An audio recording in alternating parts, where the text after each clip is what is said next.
Good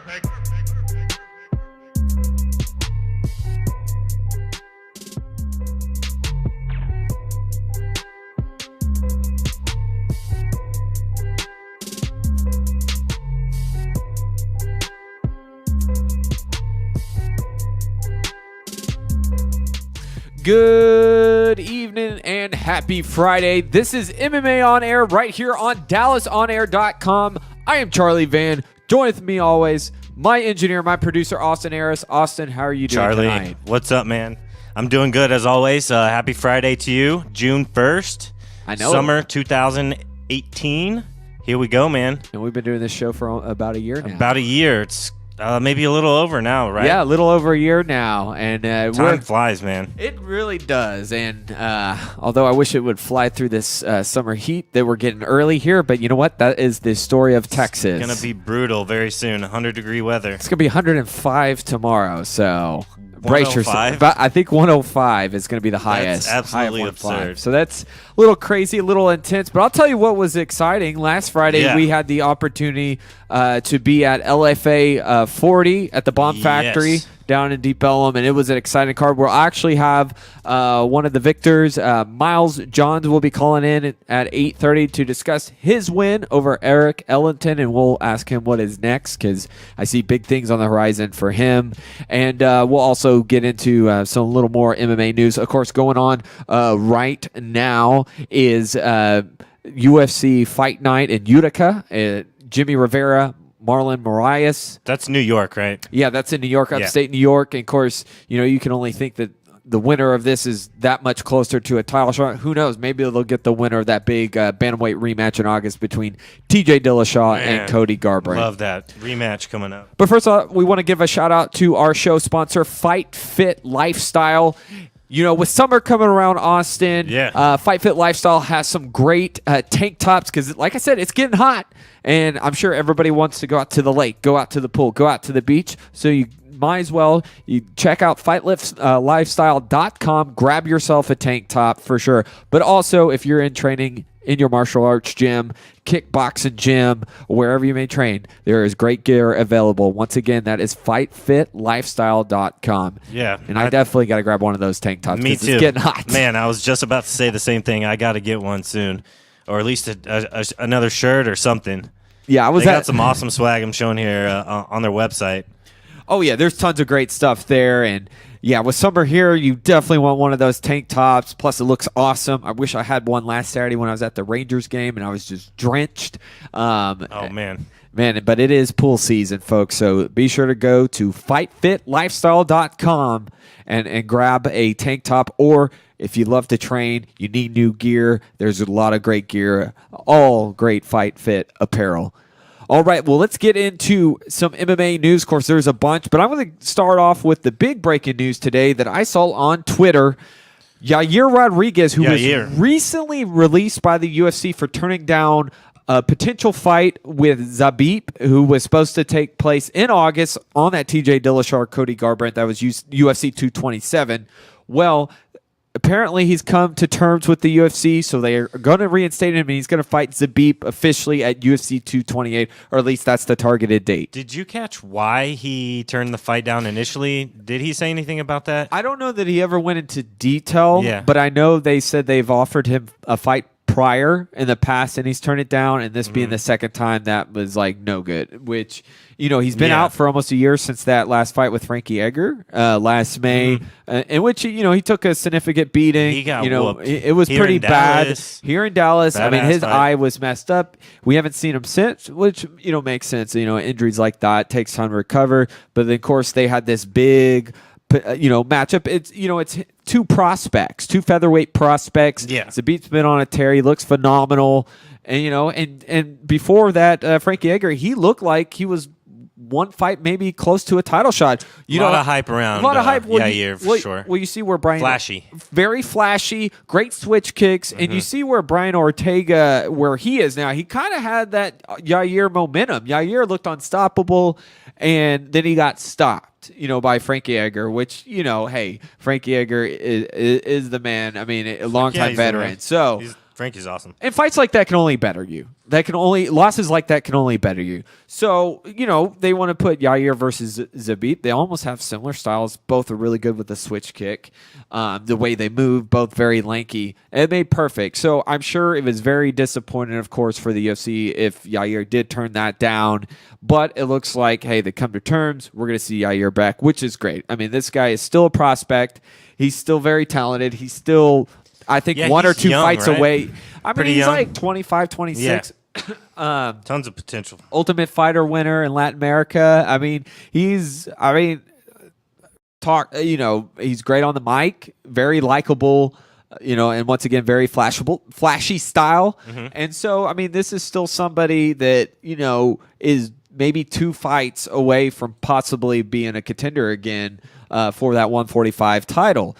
So, but Zabib's right there too, and this fight does actually make a lot of sense. So, hopefully, it happens. I mean, it's still quite a bit of time between now and September. All fingers crossed. I did see Darren Till's tweet. He thinks this could be a potential fight of the year candidate, and it has the making stylistically to be at least in that top running. But we got to have the fight happen. So, it's going to, at least on the books, it looks like that's what they're targeting for September in Vegas. So I'm intrigued to see what the main event. I don't think they've announced what the main event in September will be, but that will be a good addition to that card. Yeah, we still have the whole rest of the calendar year of fights getting booked. Madison Square Garden matchups. Yeah, they're making that a yearly thing now, I guess, right? That's good though. I mean, their big November right before Thanksgiving or early November big card.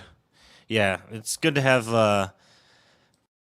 Obviously good to have fight cards lined up, but for sure, it's good to stack them. They usually do that at Madison Square Garden, and the obvious key is to make sure everyone stays healthy in that. So, and I like that they have been trying to at least make the co-main event to where it could be a potential main event fight because you just never know with this sport. But let's speaking of Darren Till, let's talk about the big controversy this past Sunday in Liverpool. It was Stephen Wonderboy Thompson going into Liverpool taking on Darren Till. Was it that controversial though? Well, it's Talk to me about it. I only saw highlights. Yeah, so of this one, unfortunately. So for anyone who maybe not know what we're talking Jason about, Knight and I forgot his last name, but that was a good fight that was too. A badass fight, man. But Jason Knight's always in a great fight. Amir Amakwani. Yeah, that was a great fight. That's the one fight I did catch on the card. Well, the Can't see them all, right? Yeah, it's hard. It's hard, and it was in the afternoon here in the States. That's right. But it was here's the thing. Darren Till is a very big welterweight. I'll start from before the fight happened. Yeah. He didn't make weight. He missed weight. By what, 3 pounds? By 3 pounds. Yeah. But, I mean, there's been videos since then surfacing how trouble the weight cut was, how gruesome it was, how brutal it was. He even mentioned it to not having vision problems, which that's very major dehydration right there. That's scary. And he's a big guy, and he's talked about it in previous interviews. And this is the first time he's missed weight, but he's talked to how big he can get. And I mean, just look at the size of him. He's almost like, he looks like a welterweight version of Alexander Gustafsson, just in his length and height. And so he's a big guy. But fight still happens. Of course, he has to fork over like 30% of his purse in that. But the fight is what I kind of thought it could have been, especially with Wonderboy. Coming from that karate background, it was very technical from his point fighting. Yeah. Although Till was more the aggressor. He landed some good shots, but he was more the aggressor, where if you look at significant strikes landed, it was all Wonderboy, which we're used to. We're used to that. Right. Not necessarily shots that are going to put you down, but enough to eat at the scorecards. So, and I had to follow a lot of it Twitter. I had to go back and rewatch, highlights of it, but just following round by one, a lot of other outlets, a lot of people had Wonderboy leading 4 rounds.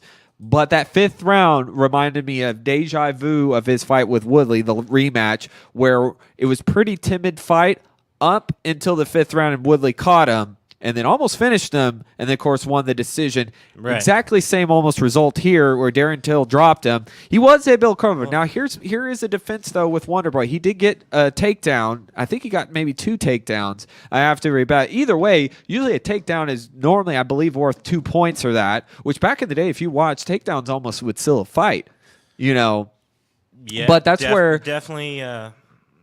definitely an important factor in the fight. Takedowns show dominance, obviously. Yeah, So, yeah. But here being in the territory of the of Till and it being close, getting dropped, it looks like bit major damage. Right. And even though he didn't put out, obviously he finished Wonder Boy. It maybe made a bigger noise than a lot of the significant strikes that Thompson landed. Not saying that that's necessarily right. Obviously, MMA judging, I mean, it's never been correct, in my opinion, for the most part. That's obvious. We've seen this. But if you're in a close fight where there's not a lot of major action, some people were commenting on how much they were buddy-buddy, just touching gloves, more busy touching. Like Bisbing said, it looked more like a sparring session, and it did. Okay, so my question to you, Charlie, is so we've seen Stephen Thompson get into wars, with Woodley, and we've seen him do flashy kick knockouts, head kick knockouts, and stuff like that. But is he getting boring? Is he getting boring? I mean, these last couple of fights have been, yes, title fights, high level competition, but a little boring. Or I think here's the thing, and people used to say this about Loretta Machida, and then he started really putting people away. He is, when you're a point fighter, you're more the counter. It is traditional old school karate. You have your offense, but your offense is also your defense. And, with his style, he baits people in. He's thinking Till is in his hometown, the emotion, and he's going to come charge. He charges, he backs away, he slips, boom, jab right there. He backs away, switch. He has the flexibility and the ability through his karate to even spring off of that back foot, and boom, you got side kick right there. You move to the side, you got a switch kick right there. Even if he wanted to, he doesn't always, boom, you switch, he moves, you got a roundhouse. I mean, this is what a karate, what you do. You stand light, you move. You're not here being the aggressor because that's not what it's about. It's about counterfighting for that style and taking the least amount of damage. And that point, some people rag on it, but guess what? The more you're able to land. And it's about being lighter on your toes. That's what karate, taekwondo, lighter on your toes. So, in essence, it can be boring. To some people, it can be boring. I think still, he has a lot of patience in that. And that's the thing. I think he maybe wanted Till was pressing forward, but I think he was hoping that he would lunge in more and grasp. And that's what Machida's really good at. And boom, and strike. That's just that karate style. You wait, you bring, and boom, there's a jab. You wait, and boom, there's a kick. And that's why a lot of times he has his hands down real low. It's not just because of the wrestling and that. It's just that mobility, that kick. He can keep you off base. He's so experienced with that kick. But at the same time, it can bore the crowd because I think we've gotten so used to now seeing these heavy knockout artists or these wrestlers with these power slams, this ground and pound. We want these Robbie Lawler fights all the time, but guess what? Terminator. That's easy said than done, and it's easy said than on your body. And, he gave us that war with Willie the first time, but you could see nobody wants to be in that war multiple times. It wears on you. It breaks you down. No offense, he fights a smart fight. I don't want to watch that again. I know you didn't even say a rubber match, but but two is good enough for me. I think two. And it's just I think right now, and stylistically, I think Woodley, especially in that second, found a way to at least neutralize. So it doesn't make, even though the first one was a draw, the second one he won. It still was close just because there wasn't as much action as the first. But still, I think, it's time to see Woodley up against somebody we haven't seen him. What's going on with Tyron? Did he just get some... Well, he's hurt. He's had his shoulder surgery, surgery, recovering, although he looks like he's coming along great. So it's probably going to be fall. Who knows, maybe Madison Square Garden. Of course, we're going to see next week in RDA versus Colby Covington for the interim title fight. Oh, man, we got to go down that card top to bottom here in a little bit. Oh, yeah, we'll definitely resurface to that. But, back to regards for Thompson and Till. Till obviously won the decision. I think one of the scorecards had 49-46, which is crazy. There's no way. But, it was a close fight. I do agree with Dana. Either way, if it's so close, and that's the scary thing with judges, and we saw it at LFA 40 too, where there was some questionable judging. But when it is close And especially we've seen before close in someone else's hometown. I mean, it's kind of a toss-up. Now, here's the thing. Though Till won, he was very respectable after in the post-conference. He actually said he does not believe he deserves a title shot. He believes he would give it to Thompson. He said, I did not make weight. I do not deserve a title shot. I do not deserve to face for the interim title. And that takes a lot of guts because there's a lot of people out there that would be like, hey, you know what? But I won. I won. Right, but I won. Yeah. So if not them, either of them two, who else? For Till? Yeah. I think Till versus sorry, for Woodley. For Woodley, I mean, it's going to be RDA, the winner of RDA, Colby Covington, and then after that, you have Usman, Kamaru Usman. Now maybe you make Usman versus Till. That makes a lot of sense because you give Till a chance to redeem himself as the weight, fix whatever. We'll see what happens. Whatever happened to him last week was very major because that's scary. So there's going to have to be some kind of diet or change. Didn't somebody call out Kamaru Usman on this past weekend? Was it Neil Magny? Maybe. Neil Magny did, but they're not going to. There's no way I don't think they'll make that. I think Usman. I forgot about the interim. I think Usman would wants a Till. Or wants the winner of that RDA or that. Depends on how long Ty runs. They made that interim fight because his shoulder's messed up? Because his shoulder and... Is the timeline that out of sync, though? I mean, here's the thing. Woodley hasn't fought that much. He hasn't fought since last July against Damon Maya. So it's been a year.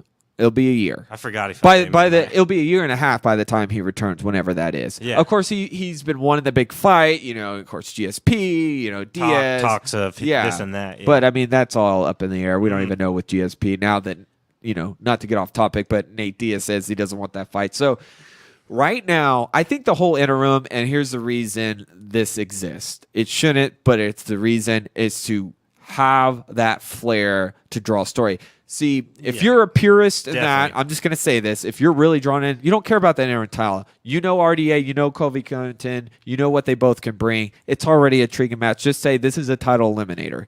But if you're trying to sell it on pay-per-view as a co-main event, and they're not big stars in the I mean, you have only a handful of big stars that people say, I know that guy. So people don't know them, not as well. But you put a title, that adds at least a storyline more to them. Yeah, it definitely does.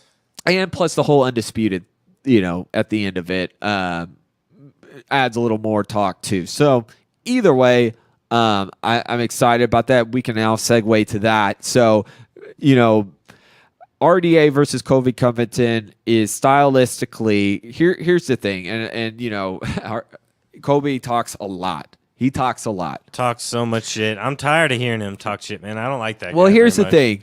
He is predominantly a wrestler. This is not somebody who's the most heavy-handed, and his wrestling is not necessarily the most explosive. It's not, Johnny Hendricks going to take you on a ride, DC kind of take you on a ride. Right. He has more of that grinding style. He's a good grappler on the ground, but he's going up against a BJJ well-decorated black belt in RDA who has very heavy hands, knocked out the likes of Benson Henderson, Donald Cowboy Cerrone. Every fight since his loss to Khabib, awesome. He's been on a tear. And then at 170, he's been on a tear. Yes. And what he did to Robbie Lawler, although it was a unanimous decision, picking him apart like that, I mean, it was phenomenal for a guy at lightweight going up there, who was at somewhat a little bit of a size disadvantage. But that maybe just shows more in height, maybe. But that just shows how crisp his hands have become and how he's able to work his boxing and his angles. I don't think Colby Covington has those same angles ability as that. He has the takedown, but you're inside, and also RDA has good takedown defense as well. Unless if he has Brazilian Jiu-Jitsu high level black belt grappling, and I just don't think he's on that same level with RDA. You're in a terrible world, and you're in a world where a guy like him will definitely scramble, and then you're back on the feet. I just feel like even if Colby, wasn't the personality he is, either way, stylistically, this is a better matchup for RDA. He's got more tools in the toolbox, more ways to win. I favor RDA. And just look at his guys he's defeated between lightweight and welterweight compared to who Colby. He's been around for so long. He's been around for so long, and he's fought who's who almost. You know, he almost had that Conor McGregor, but he's fought almost who's who. You know, of course, he lost to Eddie Alvarez. There's no shame in that. And Khabib, you know, two former champ, you know, one current champ and one former champ. But still, RDA looks great at 170, not having to cut that weight. Awesome. He looks even faster. Yeah. He looks faster. He's thinking more. And that helps because Colby's going to be dropping weight. And Colby's a big welterweight. He's not small. You know, he's not gigantic, but he cuts probably more than RDA is going to have to. And that's going to play too. I think RDA will be able to go all 5 rounds and at that pace. It's one thing going against Damon Maia, who's kind of off course, and he would admit slow that. Down a little bit. Well, slow down. And when you're thrown off your game, it throws off your whole momentum. It throws off your whole style, your whole sense of where you are, and really being a factor. But RDA is not going to get thrown off. He's going to be right there from it. You're going to have to catch him. I have RDA winning this either decision or TKO. I definitely favor RDA as well. I'm not. You know what? I'm just going to go. He's going to KO 3rd round. I'm just going to throw something out there. I can see it being around the 3rd because I think the first round could be a stalemate a little bit. Something's going to happen 3rd round. I want to see a knockout. I want him to shut Colby Covington's mouth. Well, and like I said, I just think, you know, and it's true. Styles make fights. I think, and this guy, RDA has everything, and he's a scary opponent for Tyron Woodley. I think he will be his toughest test to date outside of Rory McDonald. Yeah, this. You think so? Yes. Yeah. Yes. Just from the jiu-jitsu aspect, the hands aspect, the takedown defense, and that, you know, I mean, you're going to obviously have to give Woodley the edge in the wrestling and being strong, but RDA, man, he's come a long way. He's quick, and especially at 170. Experienced. And experienced in that. So he's very, very well rounded, and that's why I'm intrigued. But I think that's what's going to happen in that. And then, you know, we'll see probably RDA, Tyron Woodley, maybe November, maybe by December. You know, I think it's a fall Hopefully, fight. Probably a co-main event fight. Yeah, I could see that. I'm ready to see Woodley back in there. I know he's just had surgery, as we mentioned, but I'm ready to see him back in there already. Well, if Woodley could beat RDA, I mean, other than Usman until he's pretty much cleared out the division of really, I mean, there's other contenders, but nowhere that I would see a dominant style that could give a threat. I think RDA. Where's Masvidal? Masvidal, well, I mean, his last was a loss to Thompson, so, and I think he's been injured too. Yeah. So I mean, he's kind of fallen in the rankings a little bit. Mm-hmm. And then, and of course, you know, we mentioned, you know, Thompson's out of the mix, obviously, with that loss. And I think even if he would have won, I mean, he may have had to wait. I think you're going to need Usman to fight one more fight and win a dominant fight, you know, maybe a finish to get that. And it's no disrespect to him fighting Damian Maia. You know, I think it was kind of a fight that made sense on short notice, but it was a decision win. And if you're just looking at people putting away, Till's more of a loud, but that's why I think Till and Usman, that's the fight to make. I know he's supposed to fight Santiago Ponzinibbio. Make Till and Usman. Those are the two guys. Usman's on like a 6-something fight win streak in the UFC. That guy's scary. Don't people not want to fight him? Yeah. I mean, well, his wrestling is great. He's strong. He's a finisher. His pressure is really. I mean, he looked great against Damian Maia. Yeah, he looked great. He shut him down, and that's puzzling. Sometimes a scary guy doesn't necessarily always have to be the guy that's knocking everybody out in submission. It's the guy where you can't do much against. That's how GSP became. He would shut you down and frustrate. He made every great. Scary striker in submission. He made him look like, I can't do anything. He smothered them. You know, he gave them no options. He cut off the octagon. To me, that's just as scary because it's frustrating because I can't do anything. Right. And then they start breaking down. And even if he doesn't stop them, there's no way they're walking away with that judge's scorecard. And to me, that's a scary guy. And that's why him and Till is very interesting because Till, you know, is going to come in with the reach advantage, a lot of momentum. Till's kind of got that cowboy attitude, like I'm coming to fight you and that. Yeah. But Till's scary too because Till, though he has where he looks like he's going to be aggressive, you could tell he's very calculated too. Mm-hmm. For a 25-year-old, you know, he's got a lot of great wit there in the cage. Not that he won it, but I mean, he's got like that high experience wit, you know, where he's so calculated, it's so move, and he's going to pressure. So this is very interesting, but it's going to be interesting how he does against a strong wrestler in Usman, which I don't think he's faced here in the UFC yet. And so, and if he could get past Usman, then him and Woodley is if that fight happens, if that's what we see down the road, that is a very intriguing matchup. But hey, we're going to take a quick break here because at 8:30, we're going to be joined by undefeated bantamweight Miles Johns.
All right, we're back here, MMA On Air, and we're fixing to be joined via phone by undefeated bantamweight Miles Chapo Johns. And he's going to be calling here just any second to talk about his LFA 40 victory over Eric Ellington. And, man, that was an exciting hell yeah. Exciting performance, awesome. And we'll get into that with him. And, man, I mean, sky's the limit. We're talking about prospects out there. Miles Johns is definitely an upcoming bantamweight prospect, now 7-0. Definitely one of the best out there that's knocking on the door, per se. Yeah, he's definitely one of the best, I think, bantamweights that is not currently competing for the UFC or Bellator. Oh, easy. And we're going to ask him here what he thinks. What he thinks is pretty exciting for him next, because like I said, I mean, there's plenty of options when you're 7-0. So, all right, well, here we go. Miles Johns, how are you, man?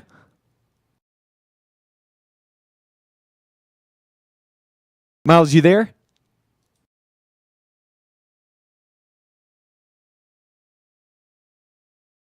It's answered. Miles, you there? You want to call us back real quick if you could? Little technical difficulties. Let's get him to call back and see if we can grab him one more time.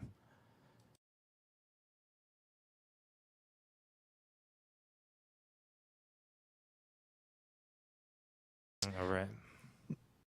Miles Johns, welcome to the show. You there?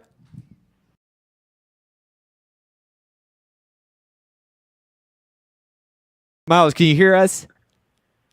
Yes, I can hear you. Oh, awesome. Sorry, we were having a little difficulty here in the studio. Technical difficulties. But it's all good. We are excited to have you call in tonight, and thank you once again for your time. And we were just talking about how exciting that performance was last Friday night at LFA 40 against Eric Ellington. Just talk about the emotions going through your head after that performance. After the performance, man, it was just all happiness, really. After each fight, I think there's a little feeling of, kind of relief. I mean, I love this game, man. I love it so much. And you work so hard for something, you get in there and you're like, for 8 weeks, you're just grinding. I mean, even more than 8 weeks. There's not even really a thing as a fight camp anymore nowadays. We're just always grinding. So, and it's such a mental thing, going in, getting ready for a fight and all that, and spending time away from family and everything. So once you just get in there and you do your job the way you're supposed to and things work out the way they're supposed to, then afterward it's just like a monkey's off your back, So I think afterwards it was just a feeling of relief and just an overwhelming feeling of happiness. I was real happy with it. So.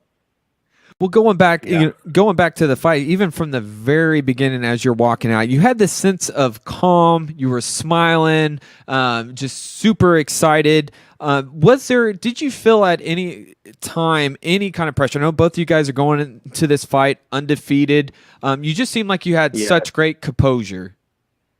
Of course, I'm feeling pressure, man. Of course, like you said, I'm undefeated. I was 6-0 going into this fight. He was 5-0. He hadn't lost in 17 fights. He's on a 17-fight win streak. There's pressure. There's nerves too. There's everything. I mean, all the emotions come with it: fear, excitement, nervousness, the unknowing. That's the biggest thing. You don't know the outcome, and nothing you do, nothing you can think about the fight. You can train as hard as you want. You can watch film. You can do everything. But until the fight actually happens, there's just still such an overwhelming feeling of not knowing. Uncertainty is the word I'm looking for. So I was feeling it, but at the same time, I'm starting to realize as I get more experience and I become a vet, I'm just starting to realize that before you know it, it's gone. Like you train all these weeks and you put in all this work and spend time away from family and do all these things, and then before you know it, it's gone. For now, it's already been a week since the fight. It's over, and I'm moving on to the next one, and it's just gonna get harder.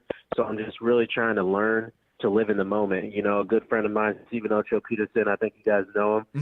He told me that a long time ago. He was like, you got to live in the moment. You got to learn to enjoy it. Those nerves, all that, everything you feel in your stomach, it's all there for a reason. My older brother Miguel Johns told me that before. He texted me the night before. He's like, hey man, those nerves, this guy, he doesn't fight, but his mental game is just on a whole different level, and he does all these public speeches and things like that, so he understands the pressure and everything. And I've just been having all these guys who have been in situations like that just tell me, live in the moment, man, and enjoy it, embrace it. It's all there for a reason, and it can get me nervous like that. So it's just, I'm just really trying to learn to enjoy it all. And so when I went out there, man, I was just happy. I was just happy to be there.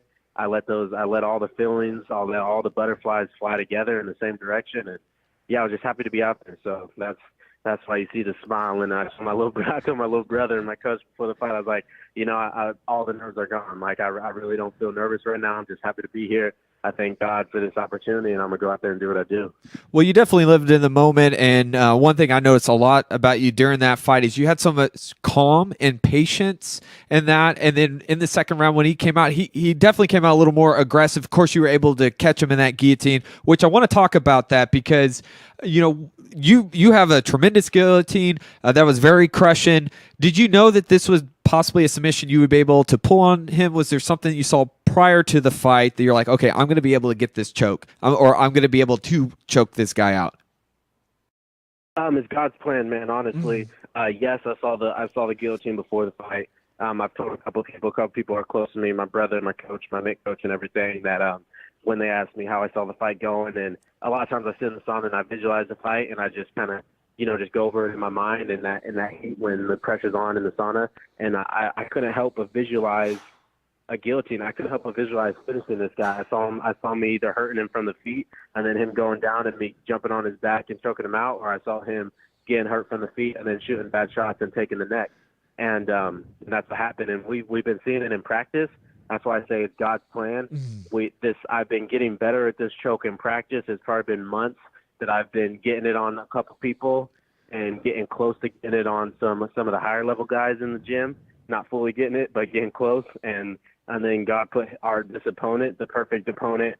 Not to say anything bad about him, but he was the perfect opponent for that choke because he shot so many shots and he was going in on those and setting and putting himself in that position. So it's really just all God's plan, man. I saw the choke; it's been coming along, and then we got this opponent. I'm like, yeah, this how this fight's get in. We're gonna choke him out. And I do want to kind of go over that particular choke. We do like to talk about technique on here, and I love to pick fighters' brains all the time. Where do you think some people go wrong with the guillotine the most, and where did you feel like you had it right? They try to take the head off, man. They're reaching in there and they're just trying to pop the head off, and that's not how you do it. I don't know if people could tell from the stands, but one time he shot a bad shot on me and I had sprawled and deflected it, and I was in my coach's corner kind of on the side of the cage, and Coach Safe asked me, he's like, do you have it? And I told him, I was like, no, I don't have it yet. He's like, okay, let him go. Let him shoot again. So we let him up. That was in the first round, and I think we deflected a couple of shots, and then in between the rounds he told me, like, wait for that choke. You know when it's there. And it's just about not forcing it. I'm not trying to rip his head off. I'm not trying to do anything that. I'm trying to sink that arm in, and I'm trying to close the gap. Just like my coach Josh says, you put it in, your forearm is the blade, and you're closing the gap between your forearm and your bicep. You're not pulling, you're not yanking, you're not doing anything that. You're just closing the gap, you're cutting off circulation to the brain, and that's what's going to put them out, And I've definitely noticed there's always what's cool about it, even the jiu-jitsu aspect of fighting. There's so many different versions of what seems like the same choke. And like you said, the blade and the throat, and that made like all the difference. And the kind of way you torque it, you don't always see, but it was definitely the right way. Is kind of a lot of the problems too with that choke is that a lot of people burn out their arms. They do, and I think that comes from really squeezing, like trying to squeeze too hard and trying to take their head off. If you're doing it right, you're using your other hand and you're pushing. I don't know if this is going to make sense, but you're pushing your thumb to your bicep. So if you can picture having a guillotine in, you're just closing that gap. There's a triangle that you make with that. A triangle that you make with your chest, your forearm, and your bicep. And I'm not trying to squeeze and burn my arms out. All I'm doing is slowly closing that gap. The thing about fighting a good wrestler, though, is that when he's in on that shot and you're trying to set that guillotine up, if you put and this is what Pat was saying that I was doing well, and I listened to Pat so much. Huge shout out to Pat. I mean, this man is a genius with MMA, and he saw it when I don't think other people saw it. But I wasn't trying to put my arms in super deep because I know Eric Ellington could hit a sit out or a roll out. He could dominate from that position or capitalize on that position. So I was keeping my arms real shallow. I was waiting till I felt the forearm on his neck, and then you just close the gap. I'm not squeezing, I'm not pulling or doing any of that. It's just about closing the gap and cutting the circulation off. And how much do you feel like a lot of fighters, even other grapplers? I know you're a strong grappler. How much do you think people overthink the submission in itself, or at least the submission attempt? I just think they get too wound up in there, man. I think with a fight, it can bring a lot of emotions, and I think that's part of the reason why being so composed and just living in the moment and enjoying it has really helped me, because you can get wound up in there, like you see maybe a finish coming and you go for it too fast and you end up in a bad position, or you go for it too fast and too hard and you burn your arms out or something. It's you just got to be relaxed, it's just, what you're doing, you're patient with it, it's going to come, and you just stay relaxed. So I think that a lot of grapplers can mess themselves up by going for things too fast, too soon, or too hard. It's about composure and just sticking to the technique, sticking to the rules. Coach State's been saying that since I've known him. You stick to the rules, and if you stick to the rules, good things will happen. And we had your teammates on, Ramez and Austin Lingo, a couple weeks ago prior to the fight, and we were talking about that kind of backstage. And I've always, not to be a broken record here, but we've talked a lot about how composed, you guys are in Fortis MMA under Coach Safe. Doesn't matter what heights of the fight, whether it's UFC, LFA, Bellator, XKO, you guys are always composed. And is that something that you is under Coach Safe that you feel that's been instilled? Is it something that you find there in the back of the locker room before you guys make that walk? Everything we do is under Coach Safe. Yeah. I mean, not like just because he's such a good coach, he's just taught us so many good habits. I think everything is part of what he's instilled into us. But yeah, man, I mean, when you've been in the gym, you know how it goes in there. When you're going through wars like that every single night of the week, the fight's the fun part. There's no need to get all worked up. A lot of guys, I mean, they train real hard. I'm not taking anything from anybody, but they're training real hard. They're doing all this stuff during their fight camp. But the fight is still most likely the hardest part. They still most likely haven't seen anybody in the practice room like they've seen in the fight, like they're going to see in the fights. But for us, every day is a war in the practice room. So when we get to the fight, that's the fun part.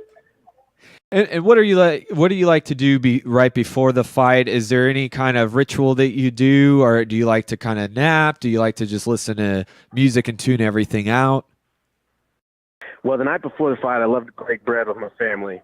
I always have people come down to Dallas for the fight, my family from Kansas and everything, or family from different areas. So the night before the fight, after I make weight, I love to be around the people I love, because at the end of the day, that's what really matters. It's the people you love and the people that have been in your corner since the very beginning. The fight day, I like to sleep in, and then we go to do the fight warm-up. And then after that, I use zero energy. My wife hates it, man. She absolutely hates it. I don't smile. I don't frown. I don't giggle. There's zero expression. I'm using zero energy.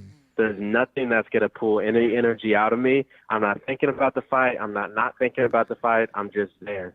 I'm just present, and I'm still. A lot of times I like to sleep. That's my body's reaction to it. I sleep a lot. But when I'm awake, I'm completely still and completely stale, I would say. There's just, I let no energy leak out. I save it all for warm-up. And it's even like when I get to the venue, I like to sleep, and then I just wait for the time that coach says, okay, you can start to warm up, because that's finally the time that I can let it out. It's fine. I always remember telling my brother, like, man, I've been waiting for this for 8 weeks, for 10 weeks. Like, finally, like, let's get pumped up and let's go take this dude out. So then I get pumped up for a little bit. I warm up. Once I get my sweat going, it's calm again. Back to calmness. Back to, it's just relax. We're living in the moment. But then when we get out there and we're throwing hands, that fire comes back out. So that's kind of my routine. Were you similar like that when you wrestled back in high school? I mean, maybe were you kind of in the same kind of zone where you want to just kind of no expression, just on a day of a big tournament or duel? I would see it in parts. I would sometimes I was like that, but sometimes not. I did some dumb things in high school. A lot of times I cut a lot of weight in high school wrestling. You wrestle the same day, and a lot of times me and my boys would cut a lot of weight. That the night before we'd sleep dehydrated, and then when we made weight in the morning, we'd go to McDonald's or something, and we'd eat and we laugh and do all this stuff, and then we get our mind ready to wrestle that day. And that worked when I was younger. It was all part of the process. It was just all steps I had to take to get to this point. But excuse me, I would see that in parts, and before a big match actually happened, I did notice myself secluding myself from other people and not trying to use energy, but it wasn't at the level that I'm at now. I feel like I have the whole thing down to a science. I feel like I have the weight cut down to a science, the preparation down to a science, and it's just on a different level now than it was during wrestling. But wrestling definitely prepared me to be at this level where I'm at now. You just brought up an interesting point about the weight cut. Of course, I do remember, those wrestling days and just some guys just starving themselves. And I'm just like, oh man, this isn't good. But now in MMA, you're seeing some big problems. I don't know how closely you've been following some of the fighters in the UFC. Of course, we just mentioned about Darren Till and videos leaked out of his gruesome, really brutal weight cut, and still he didn't make weight. He was talking about vision loss during running on the treadmill, just really scary cut. What's your thoughts on that? Do you think there's something that can be done? We've talked here with some of your teammates about maybe it is time to have these 10-pound, like in boxing, every 10 pounds there's a division, because there's so many people not making weight and they're really putting their bodies through some of these big, major, harsh cuts. Yeah, man. I mean, honestly, I think you got to know yourself, and I think that you just have to get honest with yourself. I think there's a smart way to cut weight. I mean, cutting weight, period, is never going to be good for you. I just talked to one of my friends before this fight who's going to be a surgeon, actually. I grew up with him, real smart dude, one of the smartest dudes I know, and he was just telling me about how to refill and stuff, because when you dehydrate, and I'm in nursing school, so I know a lot about this as well. When you dehydrate like that, you're not only taking water away from your muscles, which is going to make you lose energy, but you're also taking water away from your brain, which is going to cause concussions easier. And you're doing some things that can really damage your body in the future, hurting your kidneys, things like that. And so you really got to do it smart. And these guys, like these guys at that level, if you don't have this weight cut, and I'm not there yet, so maybe I'll have to eat some words later. Maybe as you get older, it gets harder. But if you don't have this down to a science by then you need to really think about switching away. Yeah, if they added a 165-pound division, that'd be awesome. But at the same time, I'm not one for excuses. You got to work with what you got. And I don't think that weight cutting is the answer. I think that you can lose weight the smart way. I think that you can suck a little water off of your body and step on the scale a little lighter than you actually are. And 24 hours is plenty of time to rehydrate if you do it the right way.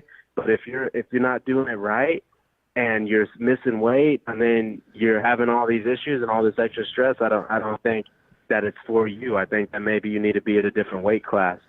But I don't know, man. They got a ton. They have. I think a 165-pound division would be good. But at the same time, I think you just got to find a home at a weight that you can make. For me, it's nice. I know 135 is about the lowest I can go. But that doesn't mean I'm not going to fight guys like Sean O'Malley, who's 5'10", 5'11", and 135, and just has a different body type. And that's just the nature of the beast. I'll have to fight him, and that's fine. But I know that I can't. Doesn't mean I'm going to drop down to 125. You know what I mean? I know that 135 is the lowest I can go. I know I can do it smart, and I know I can be more than that when I fight, and I can feel healthy and good.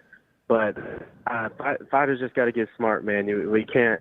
I don't like seeing people dying in the weight cut and doing all this stuff. It's got to be hard, no matter what. Sucking water from your body, from your muscles, is not an easy thing. But I truly believe I'm not one of those guys that's like cutting weight is the worst thing in the world. I truly believe that if you do it the right way, you can rehydrate your body properly, and that should be just fine. 24 hours to rehydrate is plenty of time. So that's just kind of my take on it right now. And I didn't want to stay too long on this subject, but I just want to get your, opinion on what, you think about as far as we've seen so many of these fighters at the highest level miss weight, but they're winning fights. Do you think there should be any kind of stricter penalties? Maybe you don't get that title shot. Maybe like Darren Till, he actually came after his, the fight against Wonder Boy, which was very close, kind of controversy. He said, I don't deserve the title shot. I didn't make weight, which I thought was very noble, modest of him. But what's your take on that? Do you think there should be stricter penalties for people who miss weight? It's kind of hard for me to say right now. I don't really think that's my position to say. I mean, I don't know if Darren Till personally felt that he was ready for the title shot after that fight, and not missing weight was a good reason to say I don't want a title shot. 30% of your purse, man. If you ask me, that's a pretty big penalty right there.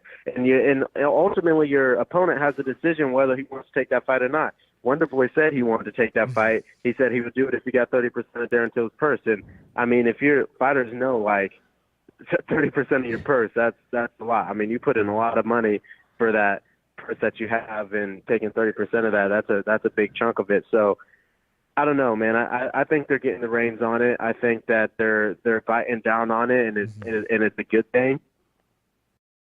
And just for anybody listening that may not know what, To go out there, you know. Yeah. But I mean, my take on it really is just lose the weight beforehand. The discipline beforehand, 8 weeks out, is what matters. You know, be dieting way before you have to lose the weight, and then if before you have to suck all that water out, then do it then. You know, I don't think you ever have to go a full night completely dehydrated, because there's no weigh-ins really before 11 a.m. So you can get up at 7 a.m. and you can cut weight from 7 to 11, and that should be plenty of time to lose however much water that you need. You know, so if you don't have to go a whole night of being dehydrated, and then you also get 24 hours to rehydrate, I don't see the problem. You know, I think that when these fighters aren't making weight, it's because they lack discipline throughout the whole camp. And that's a mental thing that's going to come out in the cage. If it doesn't show in your performance, it's going to show mentally, and it's going to come out. So really, I think it's just all about discipline and knowing what weight your body can get to, and just being honest with yourself. And for those that might not know what, certain fighters may walk at, like in certain weight division, what is typical would you say, for a 135er to normally walk at? I mean, me personally, I walk around with not that much body percent fat. I think probably about 13% body fat, and normally I'm walking around about 160. 160 is heavy. Like 160 is 158, and I get down to 36. So the 46, 20-some pounds for a 35er. So the heavier you get, obviously, is a little bit more you're going to have. I mean, I naturally have at least 10 pounds of water on my body right now as we speak, with muscles and everything like that. So I don't think losing about 10 pounds or diet and then about 10 pounds of water at the end is that bad for you. You know, I mean, my body's always been able to bounce back from it. And like I said, you don't have to sleep a whole night dehydrated. So I think it depends on the weight. I think the bigger guys can lose a little bit more. They can walk around a little bit even heavier than their weight class, but it all depends on the person, man. Like some people's bodies, they just don't want to do that. You know, when you're in the sauna and you're losing, like when I'm in the sauna and I have to start losing the water, it's like me and my body are at one. My mind is at one. My body knows what I'm trying to do. So the water just starts pouring off. It pours off. If I've had a wake up before where I haven't done the right things prior, maybe I had too much sodium, maybe I didn't drink enough water, maybe I had too much food one day, and my body doesn't want to pull all that water off. It stops trying to sweat as much as it has before. And like you and your body know. You and your body are one. You guys know what you can do together. And that's it. You just know. Like with mine, my body knows, okay, we made it down to about 142. Let's get the rest of this water off, man. Like let's just sit in the sauna. It's gonna be hard. It's not gonna be easy, but your body will sweat. Your body will get it off, and then once you make weight, you bounce right back. So it depends on the body. It depends on the body type. More muscle, more water. So it all varies. But I think 15, 20 pounds isn't too bad to walk over your weight. Well, of course, if you're just walking around outside in this summer heat, you should shed off at least 5 of those pounds. Of course. Yeah, exactly. If your body's functioning right, you should be sweating like that. So. Well, finally, Miles, what do you believe will be possibly next for you? Will it be maybe an LFA title shot, or would you like a crack at the Contender Series, or do you think you may go right into that octagon? Man, you know what? We're so blessed right now. I'm so lucky to have the coach in my corner that I do and the people that I have that I'm not even really worried about it, man. All of those things you said are an option. I've talked to LFA guys. Maybe it's strap season. Maybe it's time that we get that belt. We get the LFA belt. I know it's vacant right now, and I know they'll be coming back to Dallas soon. So maybe we do that, or maybe Sean Shelby decides he wants to send me to the Contender Series. Or maybe we miss both of those, and then Sean Shelby decides later that he wants to send me straight to the UFC. It's just I'm so blessed to be in the position that I'm at right now that I don't have to worry about that. All I have to do is keep my head down, keep grinding 10 toes to the floor, and I know things are going to work themselves out. I know Coach Safe is working behind the scenes for me. He cares. It's such a blessing to have a coach that truly cares about you. And really, he's just like, just be ready. Maybe we will fight for the belt. I wouldn't mind taking the LFA title. That's huge. LFA is a huge promotion. I also wouldn't mind just going straight to the Contender Series and getting my contract. So I'm really just trying to stay focused, keeping on grinding, and just seeing what's coming next. Well, and we've seen, various times that, even winning an LFA title is almost like that golden ticket, to the big show. So either way, it's an exciting time. And like we said, there's a lot of great options for you. 7-0, once again, congratulations, last week on that victory. It's always an exciting time to watch your fights. And we want to thank you again, Miles, for taking the time tonight. And is there anything you want to say real quick to your fans and family and friends? I just want to say that I love all my fans, everybody who's been supporting me. I see you guys. There's been a lot of people who've been riding with me since day one. I love you guys, and I truly, truly appreciate it because support is huge in this game. My wife, she makes so many sacrifices for me to do what I do. So I just want to thank her. And I do want to say, right now, while we're talking about me, I do want to switch the focus a little bit. Nothing's confirmed yet, but we may have got a fight for my little brother. He's coming up soon in the next few months. So that's going to be really exciting. I'm looking forward to fighting with him on the same card sometime soon. Listen, man, this kid is a problem. He's one of those new breeds, man. He has athleticism. He has no fear.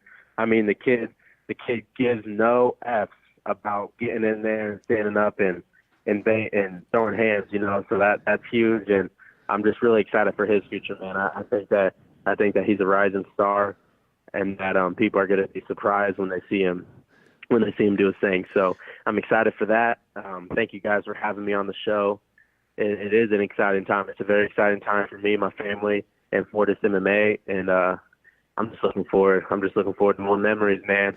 Let's make it happen. I got so many wars in me, man. I got a decade of this left, maybe even more than that. So it's just exciting. I'm ready to go. Well, it is also, it's great to, and once again, have another sibling, duo in the mix out there. And both you guys, I know, work really hard, train hard, and put on great performances. And we look to see both the Johns family brothers in there next time. So, Miles, thank you very much again for taking your time tonight. And have a good rest of your Friday weekend. And we look forward to talking to you again.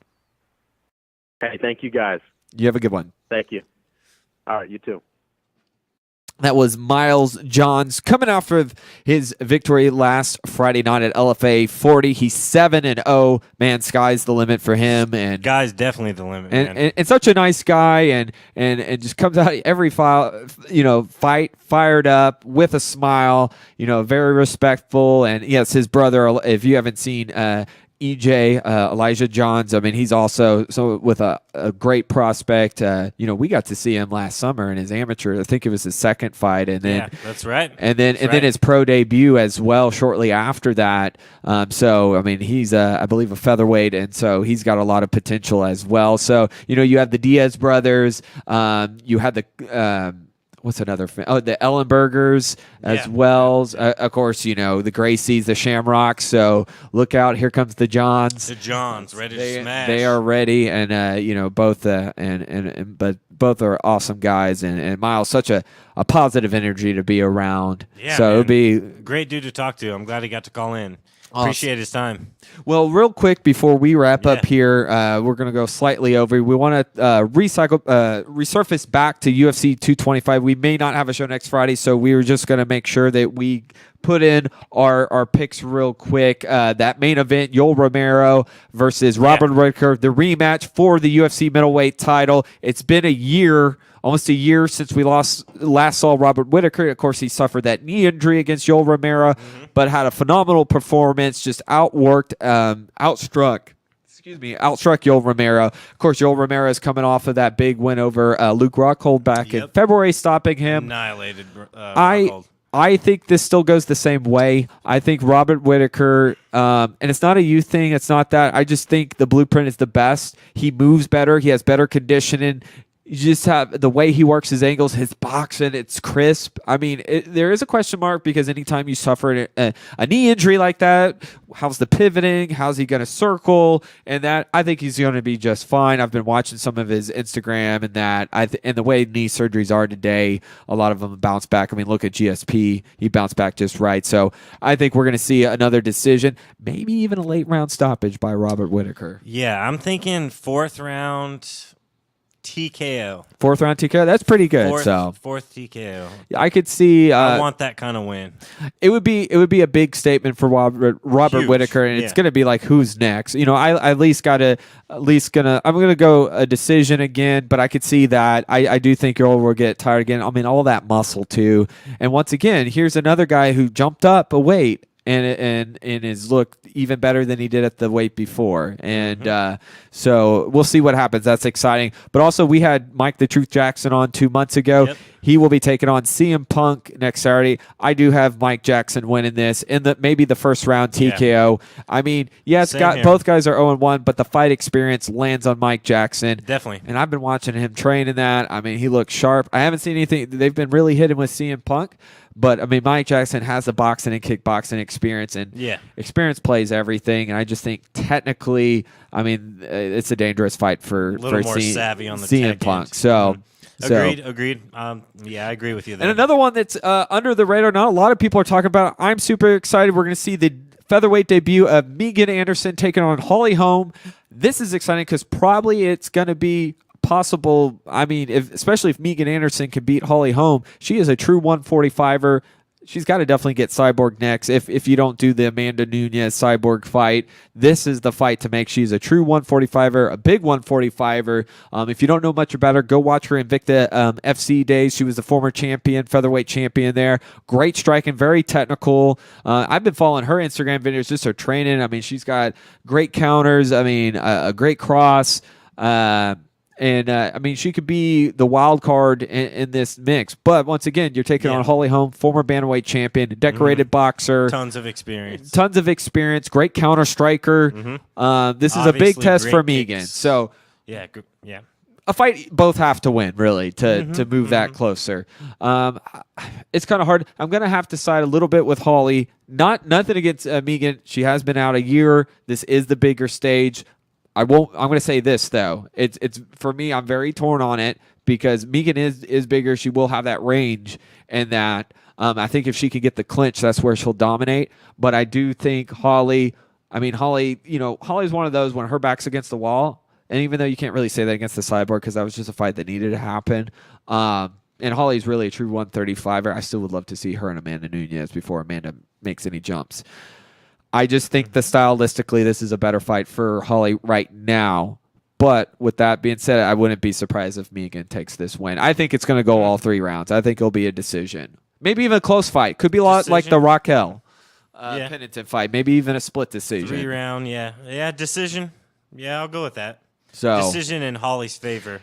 Megan's very tough. Very durable, very tough. So, and she's got that size to push that accent. Well, man, the rest of this card is so stacked. A couple names that was the main card. Rashad Coulter, Fortis MMA. Rashad getting a change of opponent at last minute, taking on De La Rosa. Yep. So I know Rashad's really, he really needs this win. And he still hits hard. He's one of the hardest hit. I mean, just watch him train and hit pads. It's crazy. And I do think, he will connect in this fight. Easy.